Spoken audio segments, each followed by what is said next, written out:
আমরা এই আলোচনার মধ্যে যে বিষয়গুলোর উপর জোর দিয়েছি, এখন জনগণের একটা যে সমস্যা, প্রতিদিনের যে সমস্যা রুটির সমস্যা, সেইটাকে ভুলিয়ে দিয়ে এখন যেভাবে এসআইআরকে হাতিয়ার করে আগামী 2026-এর নির্বাচন পার হতে চাইছে বিজেপি এবং তৃণমূল বাইনারি রাজনীতি করে, এই বিষয় নিয়ে আমরা বলেছি, আজকে সিদ্ধান্ত করেছি যে প্রতিটা বুথে আমাদের মানুষকে সহায়তা করবার ক্ষেত্রে আমাদের ক্যাম্প করতে হবে এবং যাতে কোনো ভোটার, প্রকৃত যারা ভোটার তারা যাতে বাদ না যায়, যারা মৃত তাদের নাম বাদ দিতে হবে এবং যারা ডবল নাম আছে, 3 জায়গায় নাম আছে, এইটাকে দেখতে হবে এবং মানুষকে বিপদে ফেলতে যাতে না পারে তার জন্য মানুষকে সচেতন করবার জন্য এবং তৃণমূল এক্ষেত্রে আতঙ্কিত হয়ে আরো বেশি আতঙ্ক ছড়ানোর চেষ্টা, যে কারণে আমরা মানুষকে বলছি মানুষের কাছে যাব এবং নভেম্বর মাস জুড়ে আমরা মানুষের বাড়ি বাড়ি যাব, যে ফর্ম দেবে সেই ফর্মগুলো যাতে মানুষ ফিল আপ করতে পারে, আমাদের সহায়তা পেতে পারে, সেই জন্যে সেই চেষ্টা আমরা করব এবং আগামী দিনে আমাদের জেলায় যে কাজগুলি আছে তার মধ্যে মানুষের প্রতিদিনের যে সমস্যা, 100 দিনের কাজ, 4-এর ক বহু লড়াই করে এই যে মুর্শিদাবাদ জেলার পরিযায়ী শ্রমিক এত কেন হচ্ছে, এটা হওয়ার মূল কারণ হচ্ছে 100 দিনের কাজ নাই, এই রাজ্যে শিল্প নেই, যে কারণে পরিযায়ী শ্রমিকের সংখ্যা বাড়ছে। আর সেই পরিযায়ী শ্রমিকদের যে আক্রান্ত হচ্ছে যারা, সেই পরিযায়ী শ্রমিকদের পাশে থাকা এবং এই পরিযায়ী শ্রমিক যারা ভিন রাজ্যে গিয়ে আক্রান্ত হচ্ছে তারা যাতে নিরাপত্তা পায়, উপযুক্ত যেখানে থাকছে তারা যাতে রেশন পায়, যাতে চিকিৎসা পায়, এই সবটা নিয়ে মানুষের কাছে আমরা যাব এবং নভেম্বর মাস জুড়ে আমরা প্রত্যেকের বাড়ি বাড়ি গোটা জেলা ধরে এই কর্মসূচি আমরা গ্রহণ করেছি। আর 100 দিনের কাজ, 4-এর ক কম পূরণ, এই যেভাবে ওদের দুর্নীতির কারণে, একটা সহজ কথা, কেন্দ্রীয় সরকার যারা আছেন তারা বলে দিলেন যে দুর্নীতি করেছে সেই কারণে, কিন্তু দুর্নীতি যারা করলো তাদের ধরা কোনো চেষ্টা করে, তাহলে গরিব মানুষগুলো কি হবে? সেই জন্যই আমাদের আইনজীবীরা আমাদের পার্টির পক্ষ থেকে, কৃষক ফ্রন্টের পক্ষ থেকে যে লড়াই, আইনি লড়াই দিয়েছিল তাতে বাধ্য হয়েছে এবং সুপ্রিম কোর্ট বলতে বাধ্য হয়েছে যে তাদের কাজ দিতে হবে। সেইকে নিয়েও আমরা আমাদের পঞ্চায়েত পরিষদ দুর্নীতি তার বিরুদ্ধে আমাদের আন্দোলনের সঙ্গে এটি আমরা গতকাল এবং আজ আমাদের মুর্শিদাবাদ জেলা কমিটি গতকাল এবং আজ আমাদের পার্টি মুর্শিদাবাদ জেলা কমিটির বৈঠক সদ্য শেষ হল। এরপরে বেলডাঙ্গায় স্মরণসভা আছে এক কমিটি, সেখানে যাব। আগামীকাল মালদার চঞ্চলে জনসভা আছে। সবাই আমরা নিয়মিত যে কাজ আছে পার্টি, সেগুলো নিয়ে যেমন পর্যালোচনা করি। আগামী 2 মাস নভেম্বর ডিসেম্বর মাস জুড়ে আমাদের যে কাজ তার পরিকল্পনা গ্রহণ করা হয়েছে। প্রত্যেকটা জেলায় তাই হয়। রাজ্য কমিটির বৈঠক সবচেয়ে শেষ হল কলকাতায়, সেখান থেকে আমরা কিছু সিদ্ধান্ত নিচ্ছি। নভেম্বর মাসে পার্টির যেরকম কাজ হবে, রাজনৈতিক প্রচার যেরকম হবে, 7 থেকে 17 নভেম্বর বিপ্লব বার্ষিকী উপলক্ষে সর্বস্তরে যেরকম আমাদের পতাকা উত্তোলন হবে পার্টি, এবং যে আন্দোলন 100 দিনের কাজ তার দাবিতে, কার্ড, জব কার্ড বাঁচার দাবিতে 4-এর ক ফর্ম ফিল আপ করা হয়েছিল কাজের জন্য, আমার 4-এর খ ফর্ম ফিল আপ করা হচ্ছে।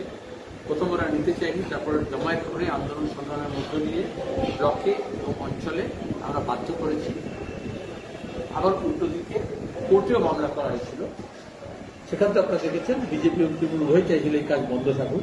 কোর্ট 1 আগস্ট থেকে বলেছিল কাজ চালু করো, করেনি। বিজেপি গিয়েছিল কেন্দ্রের সরকার, সুপ্রিম কোর্টে গিয়ে আপিল করেছিল যাতে হাইকোর্টে কাজ চালু করার কথা বলেছে সেটা যাতে স্থগিতাদেশ দেওয়া যায়। কিন্তু সুপ্রিম কোর্ট এটাকে নাকচ করে দিয়েছে। আমি ধন্যবাদ জানিয়েছি এবং এখন রাজ্য সরকারের কাজ দিতেই হবে, তার সঙ্গে দাঁড়িয়ে ক্ষতিপূরণ দিতে হবে যারা কাজ চেয়েছে আইন অনুযায়ী।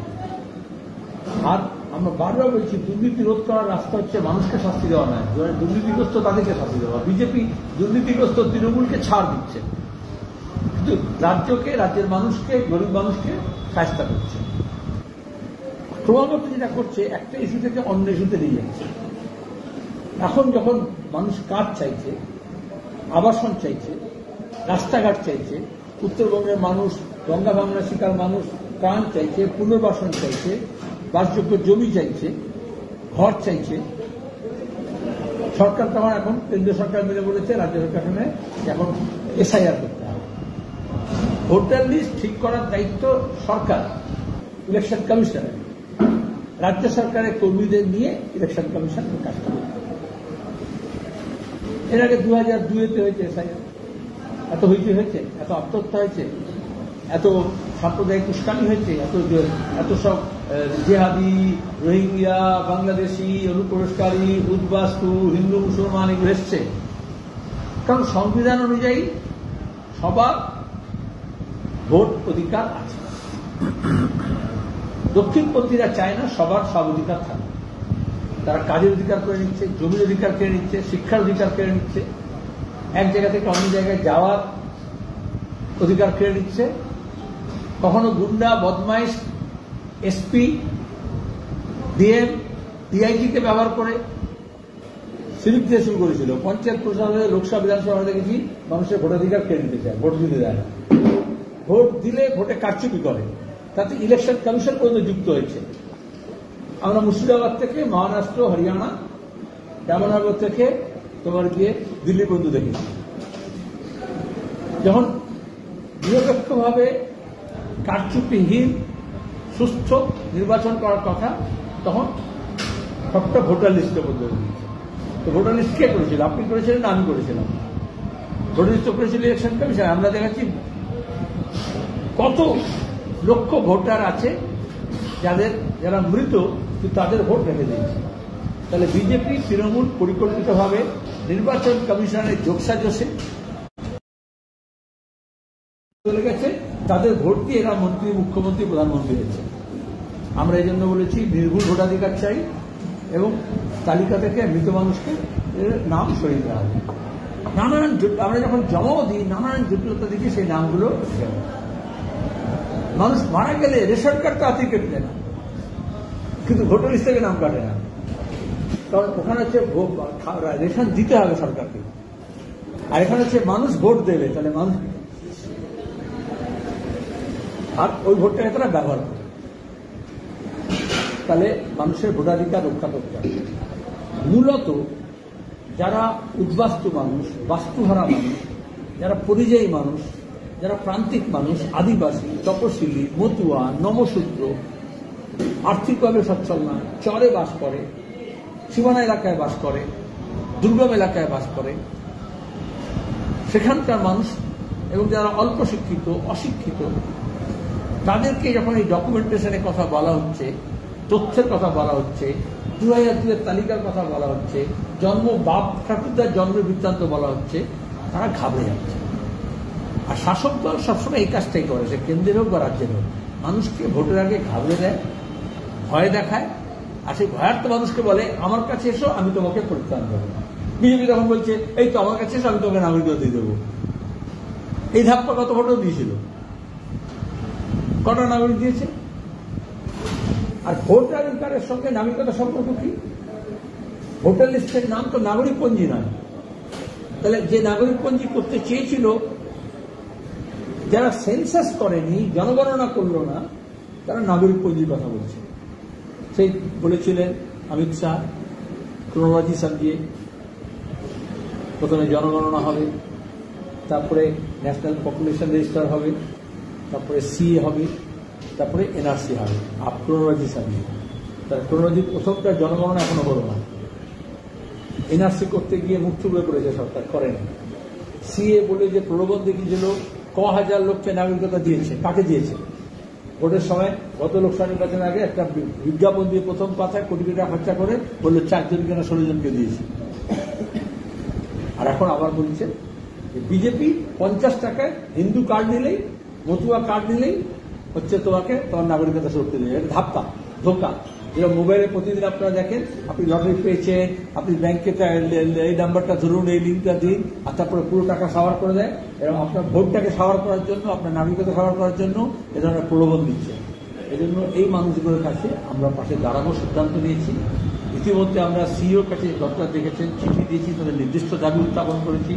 সব বামপন্থী দল মিলে আমরা সিইও অফিসের সামনে অবস্থান করেছি, সেখানে গিয়ে ডেপুটেশন দেওয়া হয়েছে। সর্বদলীয় বৈঠকে আমরা বলেছি এটাকে স্বচ্ছতার সঙ্গে করতে হবে। এসআইআরকে ঘিরে ভয় বা ভীতি সঞ্চার করা যাবে না, আতঙ্ক সৃষ্টি করা যাবে না, কোনো প্রকৃত ভোটারের নাম বাদ দেওয়া যাবে না। আর নতুন যে ছেলেগুলোর নাম, যাদের নাম নেই, যারা প্রাপ্তবয়স্ক হয়েছে, 18 বছর হয়েছে, তাদের নাম যুক্ত করতে হবে। এটা আমরাই বলতে পারি, কারণ 18 বছরের ভোটাধিকার বামপন্থীরাই প্রথম এদেশে দেয়।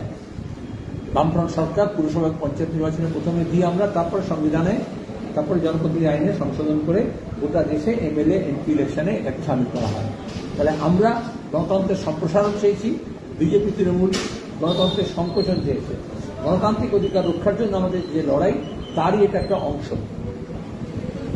ওদের ধোঁকাবাজির বিরুদ্ধে, দুর্নীতির বিরুদ্ধে। এবং সরকারকে যেমন পুলিশকে ব্যবহার করেছে, যেমন প্রশাসনকে ব্যবহার করেছে, সব নির্বাচন কমিশনকে, রাজ্য নির্বাচন কমিশনকে ব্যবহার করেছে, এখন যাতে কেন্দ্র নির্বাচন কমিশনকেও সংকীর্ণ রাজনৈতিক স্বার্থে ব্যবহার না করে, তার জন্য আমাদের সজাগ এবং সতর্ক থাকতে হবে।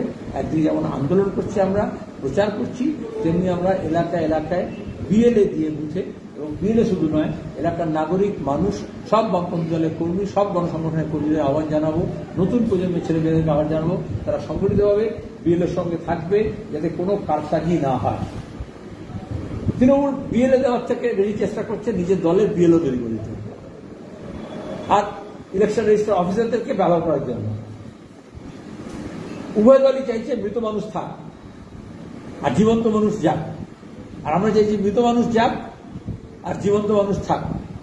এটা হচ্ছে তফাৎ, এবং সেটা স্বচ্ছতার সঙ্গে হোক।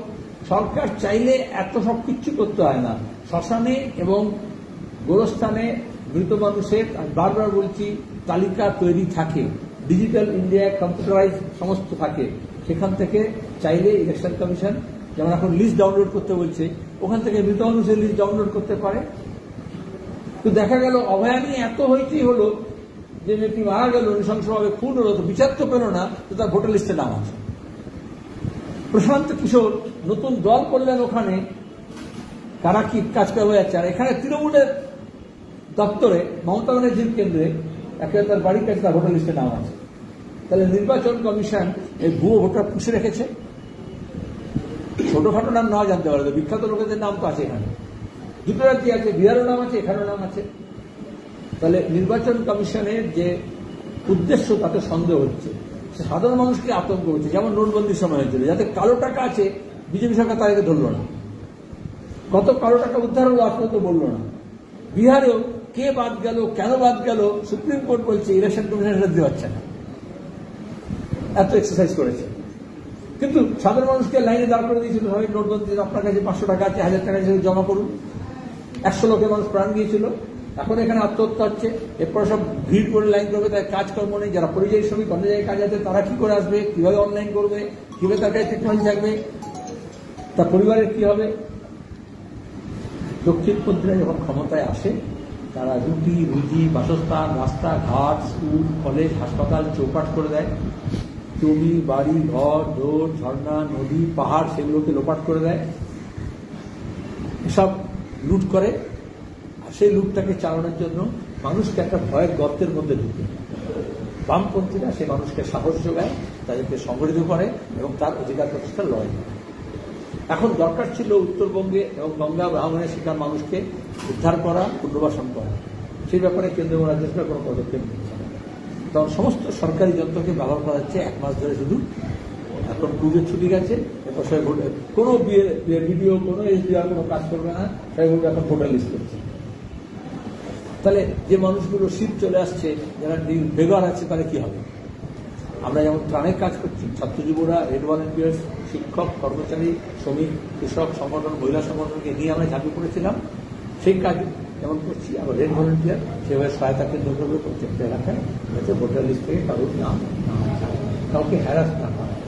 কারণ বিজেপি আর যে রাজনীতি, হিন্দুত্ববাদী যে রাজনীতি, তাতে ওরা যে সেকেন্ড গ্রেড সিটিজেন করতে যায় ধর্মের নামে, ভাষার নামে। হিন্দুস্তানের সঙ্গে যারা খাপ খায় না, এই জন্য আজকে দেখা যাবে এখানে ভোটার লিস্টে নাম আছে, তাহলে ভোটার লিস্টটা ব্যবহার করা হচ্ছে, কিন্তু সেই সোনালী বিবিকে বাংলাদেশে পাঠিয়ে দিয়েছে। তাহলে 2002 লিস্টে সেঞ্চুরি কি? এদেশের নাগরিককে ভয় দেখাচ্ছে। যারা ছিল উদ্বাস্তু, শরণার্থী, বাস্তুহারা, দেশভাগের শিকার, আমরা এই কথাই বলতাম। বিজেপি তাদেরকে বলছে তোমরা বেনাগরিক, তোমরা ভারতীয় নও, তোমরা হিন্দু বলে গর্ব দেখাচ্ছে, হিন্দু উদ্বাস্তু, হিন্দু বাংলাদেশি। তাহলে যে ছিল ভারতীয় কাল পর্যন্ত, তাকে এখন বলছে হিন্দু বাংলাদেশি। আর বাংলাদেশি বলতে তাদেরকে বলেছে উইপোকা, তাদেরকে বলেছে রোহিঙ্গিয়া, তাদেরকে বলেছে তোমার জঙ্গি, জেহাদি, অনুপ্রবেশকারী। বিজেপি বলেছে, তাদেরকে স্টিগমাটাইজ করেছে, অপমান করেছে, তার মর্যাদাহানি করেছে, আর এখন তার নাগরিকত্ব নিয়ে টানাটানি করছে। তো তাদের কাছে আরো বেশি করে যেতে হবে। সে মানুষকে আত্মহত্যা কোনো পথ নয়, ভয় পেয়ে গেলে চলবে না, যে ডর গিয়া সব মারে। এই সাহস বামপন্থীরা জানাচ্ছে।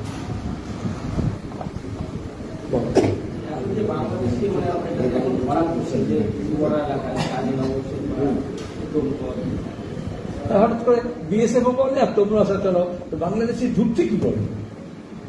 যে পথে গরু পাচার হচ্ছে, সোনা পাচার হচ্ছে, শুধু বাংলাদেশ ধরা পড়ছে, সোনা হচ্ছে, দেখবে এখন সোনা বিস্কুট ধরা পড়েনি।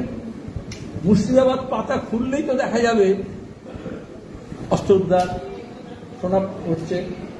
তার মানে এখানকার পুলিশ, বিএসএফ, বিজেপি, তৃণমূল, কেন্দ্র এবং রাজ্যের শাসক দল মিলে বছরের পর বছর ধরে, সে সিরাপ হোক, সে গরু হোক, সে সোনা পাচার হোক, এটাকে এই ইন্টারন্যাশনাল স্মাগলিং করছে। পাহারা দেওয়ার কথা কার? তাহলে কাস্টম ডিপার্টমেন্ট আছে, বিএসএফ আছে, রাজ্যের পুলিশ আছে, তারা কি করছে? গোয়েন্দা কি করছে? বর্ডার ম্যানেজমেন্ট, বিএসএফ এর কমান্ড্যান্ট এবং ডিস্ট্রিক্ট ম্যাজিস্ট্রেট, এসপি মিলে তো করার কথা। তারা কটা মিটিং করে বছরে? মাসে মিটিং করার কথা, রিভিউ করার কথা। আর এগুলো যখন বলা হয় বড় করে, এই ধরা পড়েছে, তারপর ফলো আপ কেন করা হয়? মিডিয়াকে বলবে। আগে যেহেতু 20 বছর, 25 বছর ধরে, 10 বছর ধরে, 5 বছর ধরে, 6 মাস ধরে যাদেরকে ধরার গল্প বললে, তারপর সেগুলো ফলো আপ করা না, কোথায় গেল? উদ্ধার হলে কোথায় গেল? তাহলে এখন তো পুলিশের উপর লোকের ভরসা কমে গেছে। 10টা চুরি হলে একটা চুরি হয়, 10টা ধর্ষণ হলে একটা ধর্ষণের কথা। আবার সব আইন শৃঙ্খলা ভালো হয়ে গেছে।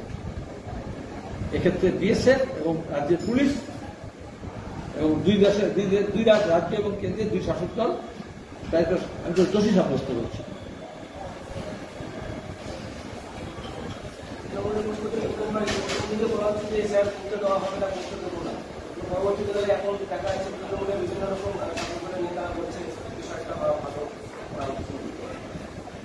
সেটিং করো, শব্দটা শুনেছো? সেটিং। তাহলে আসলে যেটা করে, বাঘের মতো, বাঘের বাচ্চার মতো চিৎকার করে, বা ভাইপোর বাচ্চার মতো চিৎকার করে। তারপরে যেই বলা হয় তোমার কোর্ট আছে, কেস আছে, জামিন হবে না, কাকুর গলাস্বর আছে, ওকে ও জামিন পাবে না, এই জেলে যাবে, ইডি যাবে, সিবিআই যাবে, অমনি তারা বেড়ালে বাচ্চার মতো মিমিয়ে করে। এটাকে বলে সেটিং। তাহলে যাদেরকে গরম খাইয়েছিল, এটা আমরা সিএ ক্ষেত্রে দেখেছি, এটা আমরা ওয়াকাফ আইনের ক্ষেত্রে দেখেছি, এটা আমরা 3 তালাক আইনের ক্ষেত্রে দেখেছি। ব্যাপক মুসলমানদের গরম করে বিজেপি, তৃণমূল এখানে বিজেপি বিরুদ্ধে মানুষ তৈরি করে, হিন্দু মুসলমান ভাগ করে, বিভাজনের রাজনীতি করে। আর দিল্লিতে যখন পার্লামেন্টে আইন পাস হয়, তখন বেড়ালের বাচ্চার মতো বিজেপির ভাইয়ের কাছে ঘোরাঘুরি করে। কারণ তাকে ভাইপোকে বাঁচাতে হবে। কারণ যে কোটি কোটি টাকা রোজগার করছে, সেটা দুর্নীতি করে হোক, শিক্ষক নিয়োগের চাকরি করে হোক, নারদা হোক, সারদা হোক, বা এই স্মাগলিং হোক, এই দুর্নীতি তন্ত্রকে বাঁচিয়ে রাখতে চায়। 100 দিনের কাজের টাকাও চুরি করেছে, তাহলে একটু আগে জামিন করলো, বিজেপির কেন্দ্রীয় সরকার আবাস যোজনা, 100 দিনের কাজের কোনো পঞ্চায়েত, কোনো জেলা পরিষদ আমরা লড়েছি, কোর্টে গিয়েছি, কোনোদিন আজ পর্যন্ত বিজেপি বা কেন্দ্র সরকার কোনো অভিযোগে কাউকে ধরেছে এখন। সুতরাং এটা হচ্ছে বিনিময়, বাংলার স্বার্থ, মানুষের নাগরিকতার স্বার্থ বিজেপি কাটতে চাইছে, আর তৃণমূল নিজের দুর্নীতির স্বার্থকে রাখার জন্য, বজায় রাখার জন্য সারেন্ডার করছে। এই জন্যই বামপন্থীদের লড়তে হবে। বিজেপি তৃণমূল বিরোধী শক্তিকে এক কাটতে হবে, লড়তে হবে, সে কথাই বলতে হবে। বিরোধিতা সেই আবহে আবার তার মিটিং হচ্ছে, এটা কি মানে এসআইয়ের বিরোধিতা করা যায়? এত আন্দোলন করছে, কোথায় দেখলো তুমি আন্দোলন? মুর্শিদাবাদে কোনো আন্দোলন করছে? আন্দোলন কাকে বলে জানো? কি বলতে পারো, গরম গরম বুগনি দিচ্ছে। আমরা তো ইলেকশন কমিশনের সামনে 10টা বামপন্থী দল মিলে জমায়েত করে আমাদের দাবি জানাবো। কোথায় তৃণমূল করালো কেন? তৃণমূল যখন অল পার্টি যখন মিটিং হয়েছে, তাদের একটা ছোট দলের নেতাকে পাঠিয়ে দিয়েছে, ছোট বলছে। কেন গেল না? যারা তো বৃদ্ধকে কথা বলছে তারা গেল না কেন? আমরা আমাদের পার্টির কেন্দ্রীয় কমিটির নেতাদের পাঠালাম, রাজ্য সম্পাদক মন্ডলীর সদস্যদের পাঠালাম। বুঝতে পারছো, বাইরে গরম, ভেতরটা নরম। কালকে এখন ওই এসআইয়ের প্রস্তুতির জন্য বৈঠক শুরু করছে বা অভিষেক বন্দ্যোপাধ্যায় দলের মানে আজকে আঞ্চলিকভাবে বৈঠক করবে। এবার তাহলে সেই যাও, সে বৈঠকে যাও, তুমি অনেকে যায়। এতে কি এসে যায়? 4 তারিখ থেকে শুরু হবে বলেছে। আমরা গত 2 মাস ধরে প্রস্তুতি নিয়েছি, বুথ ধরে। তোরা ওরা বক্তব্য কি করছে? এখন ওরা করেনি সেটা বলো। তার 1 মাস ঘুমিয়েছিল, 1 মাস ধরে নিজের কর্মীদের বলে করতে দেবো না, এখন বলছে কি করে করবো সেটা শেখাবো। ধোকা। তৃণমূল সমর্থক, তৃণমূল দরদি, আর তৃণমূলের কর্মীদেরও ধোকা দিয়ে চলছে। দাদা, মুর্শিদাবাদ সীমান্তবর্তী জেলা, এই জেলার প্রচুর মানুষ তো পরিযায়ী শ্রমিক ঠিকই আছে। একটা কি আশঙ্কা করছেন যে এই জেলার মানুষকে আপনার ভুয়ো ভোটার বলে নির্বাচন কমিশনকে বিজেপি RSS এর নির্দেশে তৃণমূল এবং বিজেপি কখনো মুকুলকে দিয়ে, কখনো শুভেন্দুকে দিয়ে যে বিভাজনের রাজনীতি করেছে, তার তো মুর্শিদাবাদ শিকার হয়েছে। পঞ্চায়েত দখল যেভাবে করেছে, গুন্ডামি যেভাবে করেছে, দলবদল যেভাবে করিয়েছে, পুলিশকে সহযোগিতা নিয়ে, টাকাকে নিয়ে। তাহলে এগুলো, এটাকে বলে ভার্নালেবল এরিয়া। শুধু মুর্শিদাবাদ নয়, মালদা, মুর্শিদাবাদ, উত্তর দিনাজপুর, দক্ষিণ দিনাজপুর। তাহলে তৃণমূল, বিজেপি নিজের রাজনীতির স্বার্থে এই জেলাগুলোকে টার্গেট করেছে।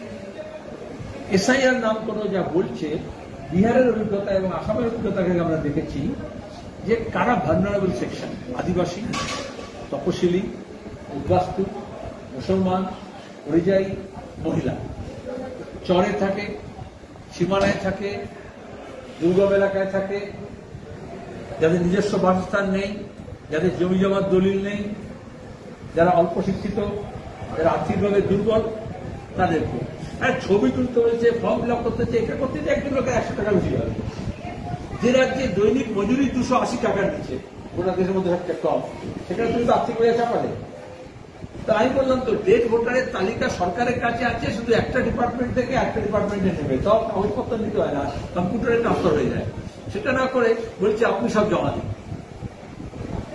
নোটবন্দির সময় আমি ছিল যে সরকার চাইতো কালো টাকা উদ্ধার করতে হবে, তা তো সরাসরি কালো টাকা জেনারেট করতো।